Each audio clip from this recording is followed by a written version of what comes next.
This is the Marketing Umbrella Podcast, where it's all about getting the information you need from successful leading marketers to build and grow your digital marketing agency. Brought to you by Norm Farrar, founder and CEO of Umbrella, the technology platform and brand that is powering thousands of marketing agencies around the country. Find him at umbrellaus.com.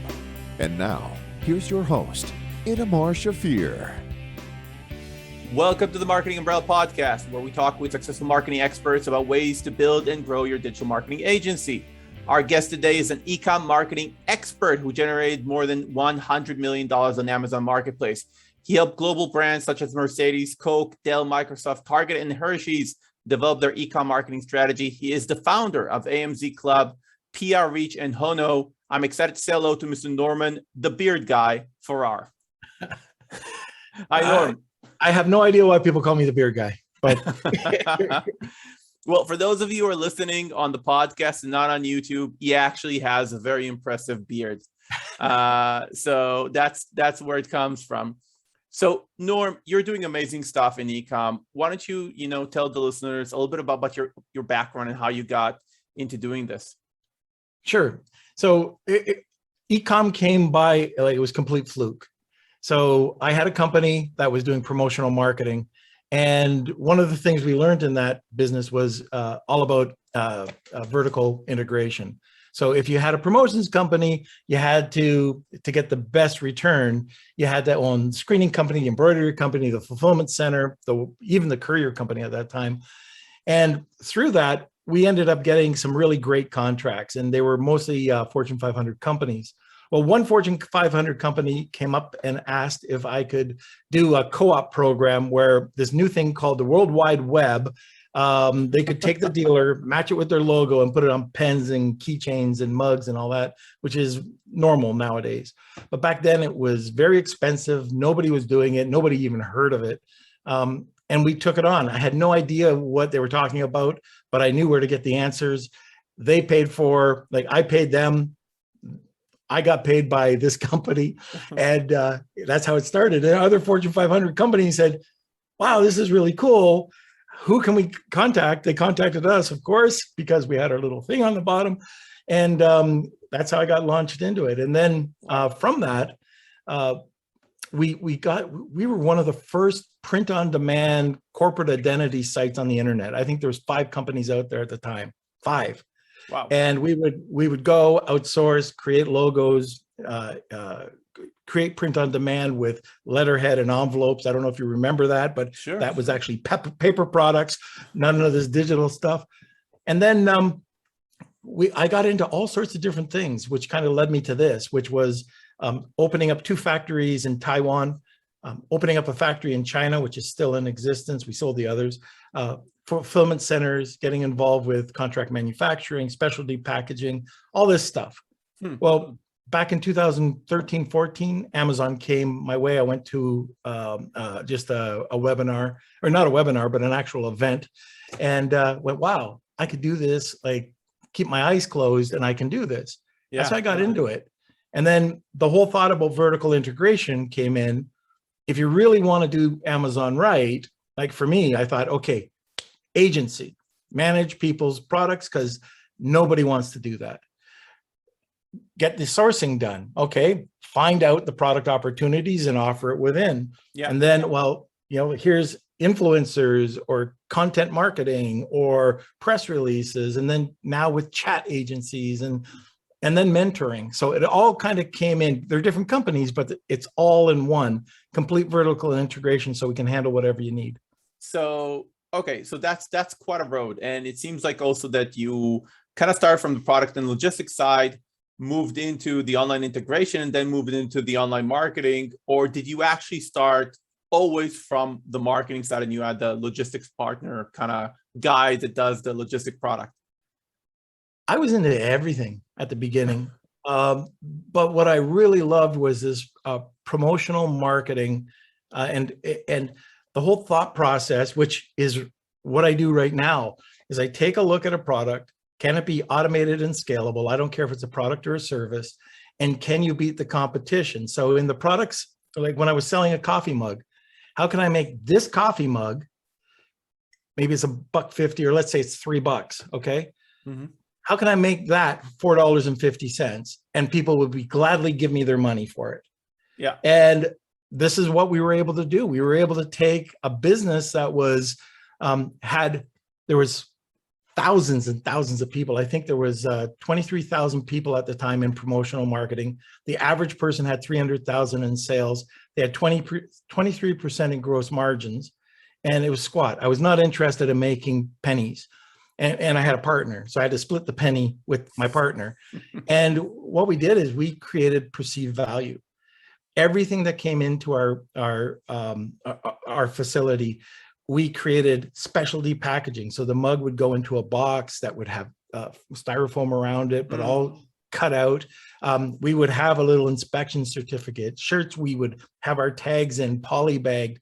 People were paying us way more. So the industry average was 23.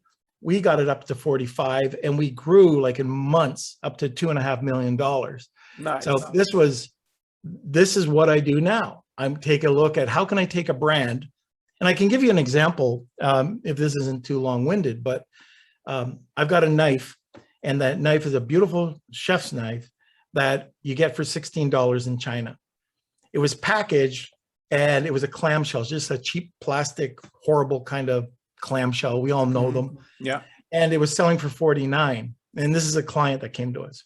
I looked at it and I said, you got a great product, but the packaging sucks. Let me have it. I took it, I created about $1.25 in a package, made it magnetic opened, had a little warm message, an insert.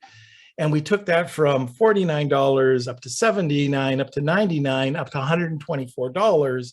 Wow. All remaining at $16, right? Except for the cost of the extra $1.25. And then now it kind of teeters back and forth between 99 and 124, depending on the season. Then this is crazy. I saw a wooden case and I said, wow, this wooden case is going to be $3 more. And if we can package it, like it already came packaged like an iPhone, really beautifully packaged with an outer package and an inner package.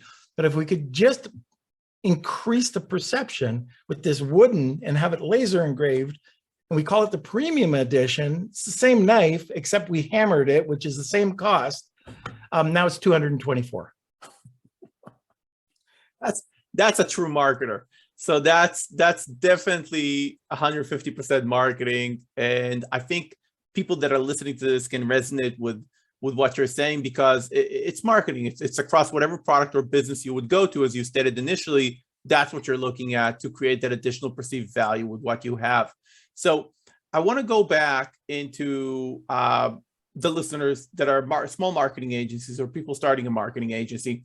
And I know personally from experience working with a lot of them, I think there is, for some reason, and a lot of it goes to what you're describing, there is a fear of tackling eCom for clients. Most of the agencies that I know work with bricks and mortars, they work with service providers, they work with, maybe some of them work with high-tech companies and B2B, but it's very lead gen offline-ish situation that does require a lot of funnels and a lot of work. But I think when agencies are looking at eCom, they're saying, okay, hold on a second. This is an ecosystem that operates a little bit different. So for you doing offline back in the day and doing eCom today, how much of it is true? Is it just fear, or is it really working? Is it really different workings? If I want to help a business grow their eCom store, other than building them that eCom store, actually promoting it, is it completely different mechanics than regular marketing for offline businesses? Well, there's a different approach. As for fear, I don't think once you have this certain mindset about moving forward with eCom, it's very similar to traditional marketing. If you're going, let's take an Amazon play. Amazon it's the largest product search engine in the world. People go there to buy products. Very easy to sell on there, as long as you have quality. Like if you go there with iPhone pictures and your listing is crappy, you're gonna, get what you pay for. But if you have something that's really good and it's engaging and the quality looks there, then you're going to gain authority and trust. That equals sales. And that's the same with anything on eCom. If you put up a really crappy website, or if you have really crappy social media, or if your brand isn't consistent, it doesn't take too long before somebody just goes, oh, this is just a fly-by-night person. Spend a little bit of money. And if you don't have it, like, for example, I'm not an expert in everything. I have to get experts to do my stuff. So what do?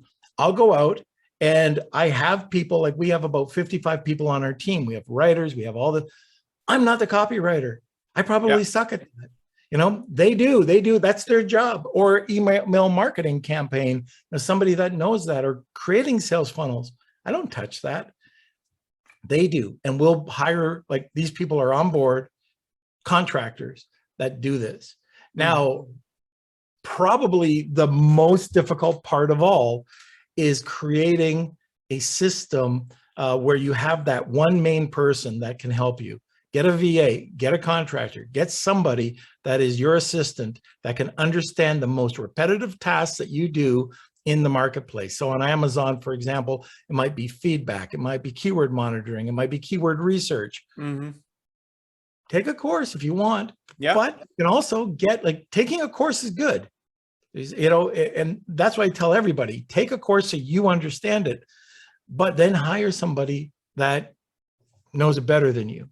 Yeah. And that's probably the easiest thing. As for e-commerce sites, like if you're doing Shopify, there's an added issue, and that is you have to create the traffic. You have to create an audience, and you have to know your audience. So that's the difference between, you know, just going in and throwing something up against the wall and wanting it to sell.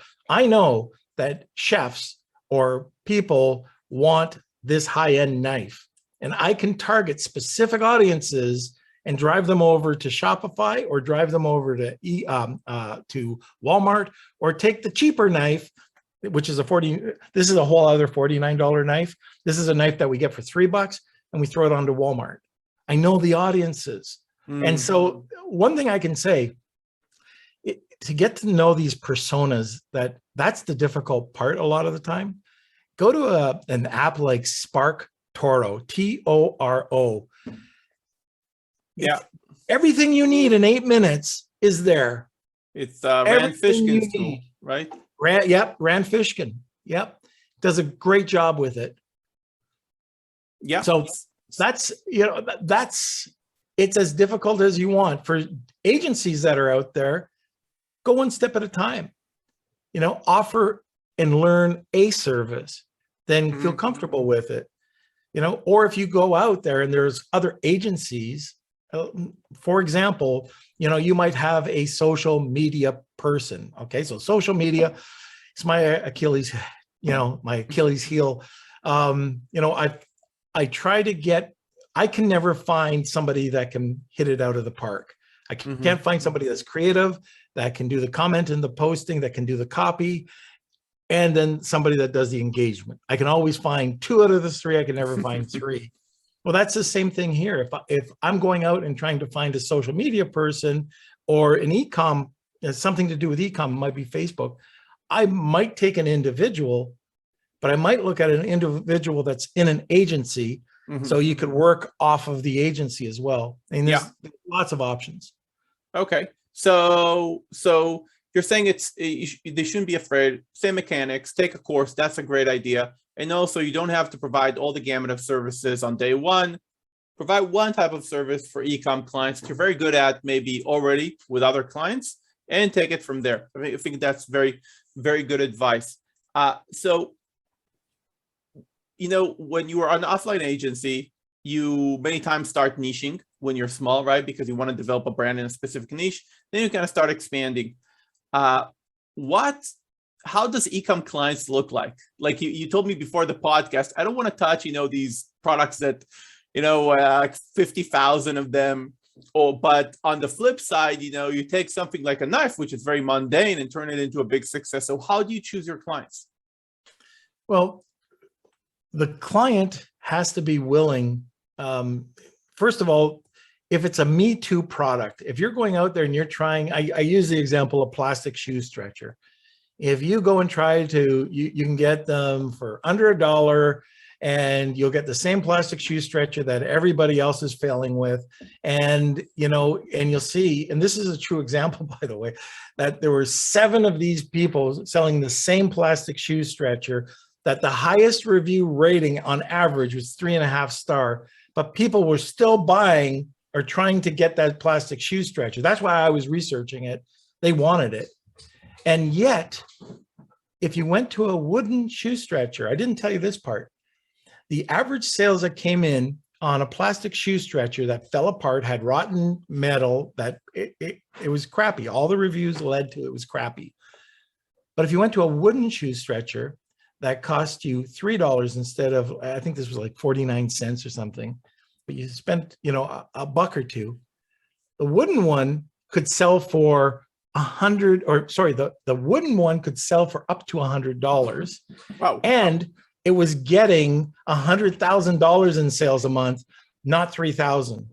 And I got to tell you this, the client that I was doing, or the prospect that I was doing this for, wanted that plastic shoe stretcher. I came back with all the research and said, look, you can make $100,000 over here on a $3 product. He went with the plastic shoe stretcher. Wow. Because in his mind, that's what he wanted. He was stuck. And that's another entrepreneurial. You can't fall in love with your product. You have to be open to suggestions. And when you are working with an expert or a consultant, you got to check your ego. And the consultant does too. But if you're listening to somebody, if you're listening to this podcast, if you're listening to something in a Facebook group that's credible or in a course, you can't say, oh yeah, but as soon as I hear that, it's like, oh my gosh, that client shouldn't be in it because, but there's a lot of really great, small, I would call it, people that want to get off the traditional marketplace or out of retail, push their product into eCom, and they have good products. And all they need to do is pay the money to keep the perception. And sometimes you can't do that yourself. Some marketing agencies are incredible, small marketing agencies, right? With branding and all that. But if that's not your bag, I'm a creative guy. Don't tell me to do accounting. I hire people to do accounting, and I'm hoping it's right, Yeah. But I do know how to read a financial statement, even though that sucks. For me, I don't want that. That's the same thing with small agencies. If there's something that you have a great product, you have passion in the product, one thing that you need to do, this comes from Michael Gerber out of the E-Myth Academy. Okay. He was the one that taught me, and he taught me, not himself, but the Academy did, about perception. We had a hyper growth company at the time. That was the promotions company. I was going absolute. That's, I think, when I lost my hair. But, I didn't know processes and procedures. Mm-hmm. And one of the things that I was able to do is I would train somebody, I would get an assistant to help me. I wouldn't train them properly. Mm. I would get angry and stressed out and frustrated and fire the person and then do it myself because I'm the only one that could do it, I thought. And then I hire another person, and it's a sales roller coaster for an entrepreneur. Yeah. I learned through Michael Gerber, E-Myth Academy, that sit down, create your first process, take that one process. First of all, train the person properly, create an SOP. So a standard operating procedure. Make sure that you have buy-in. Like, why do you need this? We start everybody in our company on why do we need, or how to make a cup of coffee. Mm-hmm. Sounds stupid. After you read the SOP, people realize, oh my gosh, I had no idea, something so simple would have an impact. And it sounds crazy, and that's a whole other story in itself. But once you have that SOP, and once you tell people the definitions, somebody has acronyms, a lot of new people will just smile and wave, and they have no idea what ASIN is, or SKU, or FNSKU. Mm-hmm. They have to learn. What are the prerequisites? Like, what do you have to learn? And then a step-by-step process, quantifiable, like how is it quantified? Who do they report to? And then the next step is templates and then training. Yep. Yeah. If you want to like really move ahead in this, You have somebody that can go and have multiple steps, like 20, 30 steps, not 3. And then when somebody comes back and says, oh man, I messed up, you go back, you say, well, which step? Oh, step 19. Okay, probably I messed that up. I'm not going to scream and yell. And they're going to come back to me. Like, one rule in the company for us to have a performance-based culture is for them to come back to us with a solution. If the solution is wrong, we can correct them. But I don't want everybody asking me, what's the answer? Yeah, but so I agree with you completely. This is critical to build those processes as you're trying to help a client with repeating tasks. Obviously, very critical.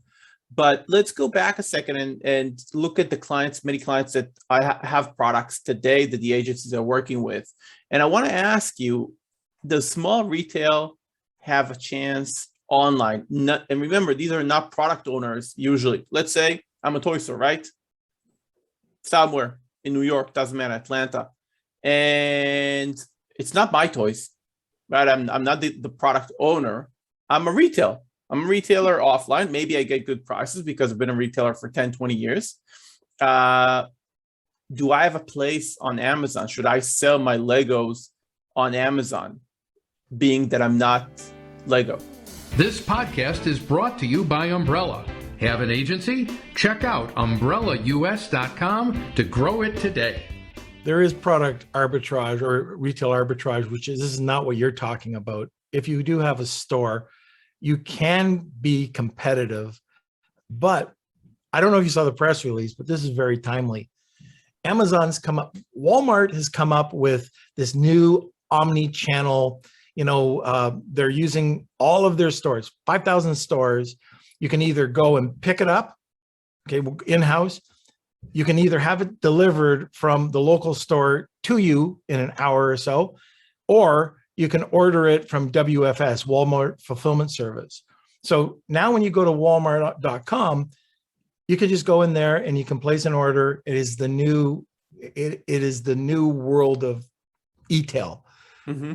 Amazon just announced this week that exactly what you're talking about. And I don't have a lot of information, but they're saying, hey, if you're a local retailer, join our group, sign up, and you can be a retailer in the Amazon partnership group.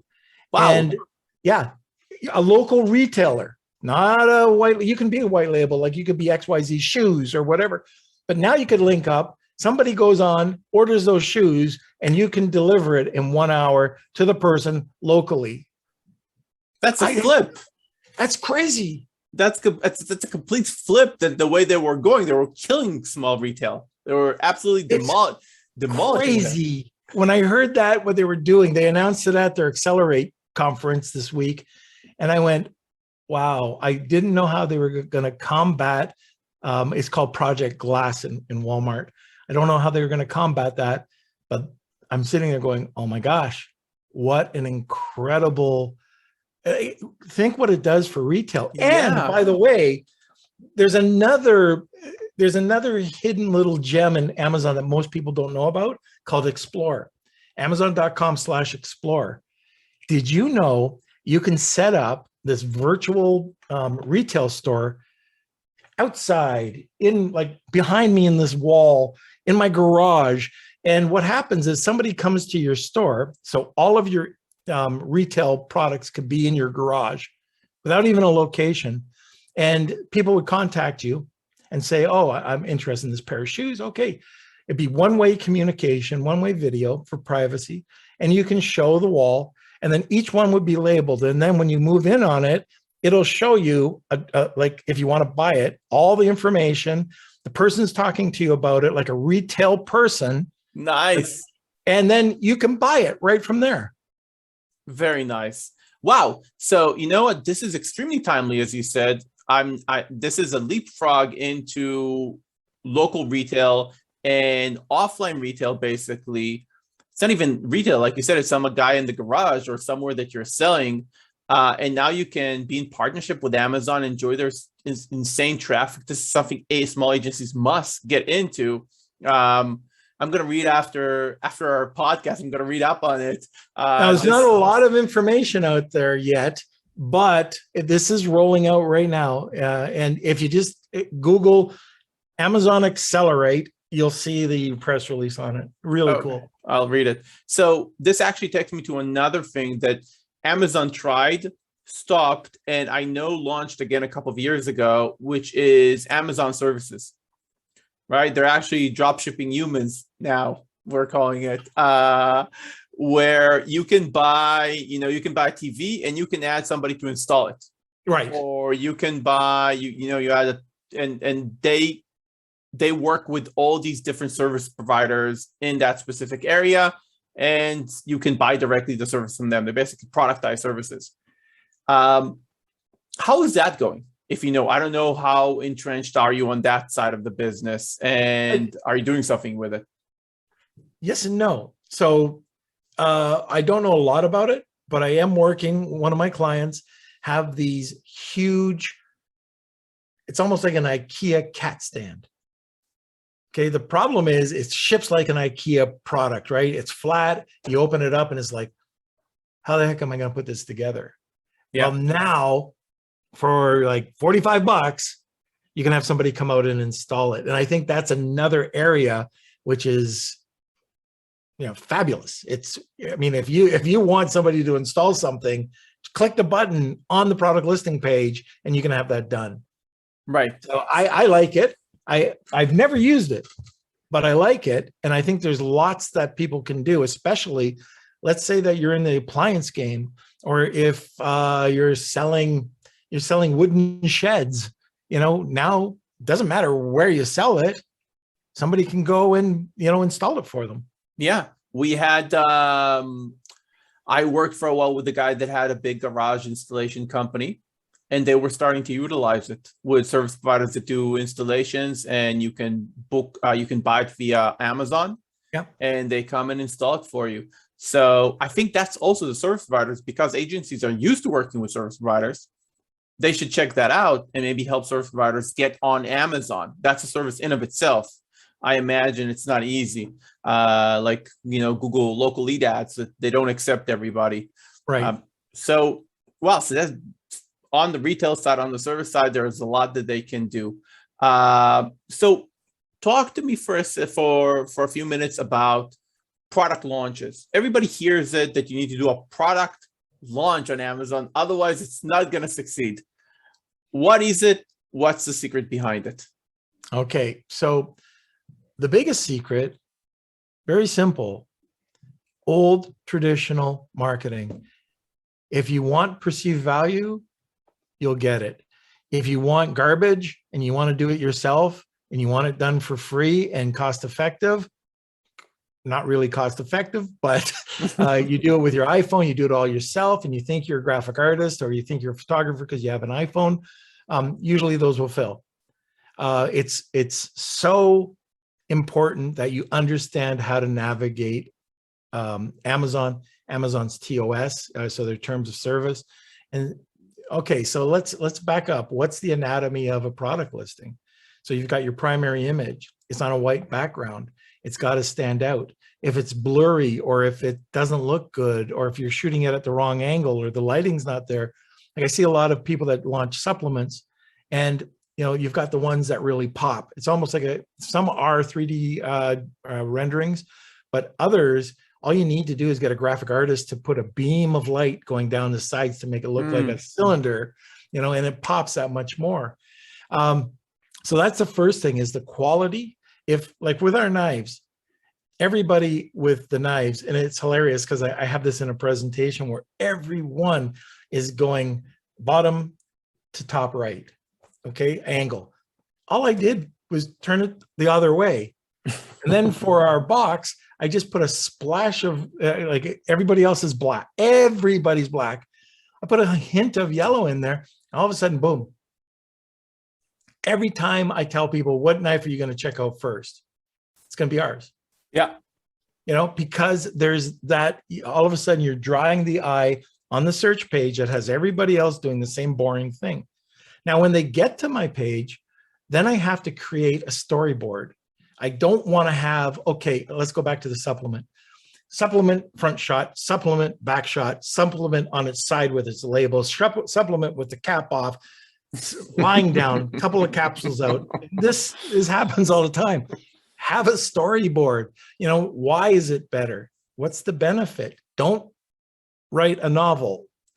Write a couple of bullet points. The instructions. It could be the ingredients. It could be whatever. It could be lifestyle. Lifestyle images are very important. Influencers are very important right now. So if you can show people, not a stock photo with somebody holding a bar of soap that's 5 times bigger than their hand, a real lifestyle photo. And then now they have videos. Video, this is where I change. You don't have to have an incredible video. You just have to have, the product even rotating on a turntable, nice lighting, and you can have the side, like it could start off with the product name, feature or benefit. I always lead with benefits, features, and just have a very short 30-second video. It's all you need. You don't have to go in. Titles, there's a lot of different ways of doing it. The simplest way is just to make sure your brand's in the front, the main keyword phrase, a longer, want to have about 5 from brand name to the end of the phrase, and then make it engaging. Like, for example, XYZ soap, and then it would be or XYZ would be like Dove. Handmade natural cold pressed soap infused with lavender essential oils. That sounds better than just cold press or handmade soap or natural soap with, not infused, with lavender oil. Copywriting. Okay. Yeah. So copywriting, and it doesn't have to be that difficult. Again, a good training program, which you pay for. A lot of this free stuff is worth about what you get. 2016, things have changed, but get a good course and it'll show you the basics of copywriting. To do that's not hard. Quality bullet, don't do what a lot of people are saying and make it all upper caps, a lot of emojis. No, just keep it short. They're called bullets for a reason, and put keywords into those, but make it engaging. Then with your back end, the back end is where you can put some search terms. You got 149 characters that you can put in there. Again, going back onto the listing for a second, I don't want to get too complicated with this, but there is something, everybody's seen it if they're on Amazon, frequently bought together. If you've got 2 products and you want to get someone to buy your product and cross promote the other product. So buy 2 products so you can get the frequently bought together box. That gives you about 33% more sales. Nice. But if you let your competitor buy your product and they show up, they're going to get that extra portion. Then you scroll down a bit further and you'll see A+ content. A+ content is like a mini website where, again, you don't want to write a book. You want to talk, have really beautiful pictures. You want to have bullet points. It might be those features again. It might be, if you want to, let's say we want to talk about that lavender oil. It might be, the aromatherapeutic advantages of smelling, lavender oil. And you have to be careful. You don't want to make claims because you'll get suspended. And okay, so we're talking a lot about what's going on in Amazon and how are we getting traffic? I know you have a PR agency that does that. What goes on into that? Maybe you can tell us a little bit about what that agency does. So one thing, so I went on this spiel about making sure that your listing's okay. I didn't get to the launch. So on the launch, one of the things that you need to be able to do is have some keyword research done, but set up your PPC. So you want to go in there and you want to do some simple PPC, just automatic campaigns, bid double or triple what it tells you to bid, so you can gather the search terms, what Amazon wants. There's other things that you can do as well. You can go and you can create, or you can target influencers. and get influencers to promote your product. You can go over, and this goes into the external traffic we were just talking about, Facebook ads, Google ads. Right now, if you have brand registry, so if you have a trademark and you give it to Amazon, you get brand registry. If you, in brand registry, you have something that allows you to get paid for driving traffic. They'll pay an average of around 10% on the traffic that you drive over. So instead of their referral fees are roughly 15%, you just saved, you just saved 10% on that referral fee.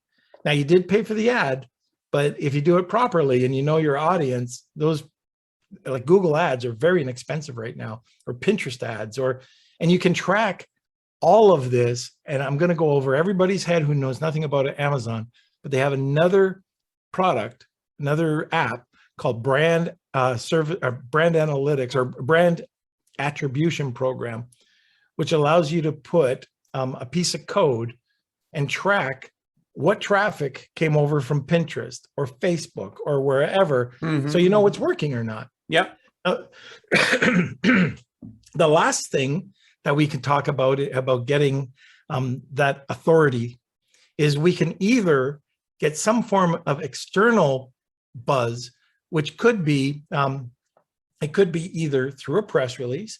So you're announcing that something's happened, and maybe not at launch time, but 2 weeks earlier. You could have something done within the media. So with us, it's earned media. We'll try to get into a magazine, or we'll try to get into a TV show to, for them to talk about a product like Good Morning America or something like that. Yeah. If we can get that kind of exposure, nice. That gives us a bump. Or if we can get into gift guides like Wirecutter, for example. Now this is the extreme, but we have a product that was the number one betting, I'll just put betting product. Every time that betting product was shown on Wirecutter, we had no idea that they were even doing this, but we won this award, or my client did. Every time they did it, once a quarter, there was $100,000 bump in sales for that month. Oh, and it was Wirecutter. And so they're owned by the New York Times. Now, there are all sorts of other gift guides. So you can go into niche markets, like let's say it's Men's Health or GQ. Every magazine, every website that's e-tail oriented, Oprah probably has it. Yeah. Field and Stream for hunters. They have gift guides, and they're easy to find. You can go into Google, you can type pet chew gift guides or dog gift guides, and there you go. They're all there right in front of you. Start calling them. We do it as a Excellent service, advice. but you can all do this for yourself. Amazing, and they'll either be free. You might have to give them, you will have to give them your product. Some of them are paid. Yeah. Wirecutter, like at the time when we got into Wirecutter, we had no idea. They bought random pillows, and we were given that award. Or there, I said the betting product. I was no guessing. What was going on in my head? I was saying, he's saying betting. Is he saying betting? Can't be that he's selling betting. Like, what was it? Roulette? Yeah. And I was like, what? What is it? A roulette wheels. Yeah, that's what it was. Yeah, pillows. So that's fun, making a lot of money with pillows. So much amazing advice. We covered how you launch, how you list a little bit. Obviously, more goes into it, how you can drive more traffic. You're saying influencer traffic is very important because it also comes with social proof, also happens for in other areas of marketing. And I think a lot of what you're saying, minus the mechanics and technicalities that you just described that are specific for Amazon, I agree, are kind of marketing that everybody uses. That you need to ask the right questions and do things a little bit different and craft the right copy and everything that is related to that. And also, I'm very excited by the announcement of the working with small retail by Amazon. That's something. So this is amazing advice. Now, if somebody wants to work with you, Norm, let's say we have a lot of agencies listening and they're saying, okay, I know how to do the branding part, let's say, or I know how to drive traffic from Google. Like I'm kick-ass in PPC, but everything else that you just said, Norm, I don't know how to do. And I have some retail clients. Can I come to you? Absolutely. So we have a complete managed service division from product opportunity to exit. So everything in between. Okay, perfect. So I can just say, okay, Norm, I just need help with PR, or I just need help with sourcing. Yep, absolutely. It's Okay. a la carte as well. Yeah. Awesome. And they can find it at normfarrar.com. Well, that shows the services, but they could probably go there, normfarrar.com. But if they email me at norm@amz, like Amazon.club, I also can be reached, and this is a bit longer, but norm@privatelabellegion.com, which is more of a mentoring group. It's free. Mm-hmm. You just go there and you check it out. Oh. But there's a lot of content over there if you like. That's perfect. And we have a last segment for the show. It's a rapid Q&A. The questions are in no way edgy. They're really not. But if you feel uncomfortable with any of them, you just say pass, okay? All right. Cool. They're not edgy. Don't worry. Did you get along with your parents growing up? 100%. Do you have siblings? I do. Do you have a pet? I do. You have kids? Yes, I do. How old were you when your first kid was born? I was 24. Young. When do you wake up? I usually wake up late because I work late. So I wake up around 8:39. That's not late. We had people here waking up at 11. When do you go to bed? Oh gosh, between 1 and 4. Wow. Ideal vacation? You know what? I really love Hawaii. Nice. Yeah. Are you a man of faith? I am. Okay, perfect. Excellent, Norm. This has been wonderful. And you have officially kickstarted our first session diving into eCom with amazing advice. I really appreciate it. And guys, you can find Norm on Lunch with Norm podcast, where you can get more free advice. And I know you need it on doing some eCom marketing. You can find him on the Clubhouse. Startup Club, Thursdays, 1 p.m. ET is room called eCom Weekly. And Norm, you've been awesome. Thank you very much. Hey, you're really, this is awesome. It's great. Those rapid questions started to get me a little nervous, though. Oh, it wasn't edgy, though, right? It was okay. No, it wasn't. Cool. Thank you, Norm. Hey, no problem. Thank you for having me. Thank you for tuning into another episode of the Marketing Umbrella Podcast, where we provide the information you need from successful leading marketers to build and grow your digital marketing agency. Your host has been Itamar Shafir, founder and CEO of Umbrella, the technology platform and brand that is powering thousands of marketing agencies around the country. Find him at umbrellaus.com.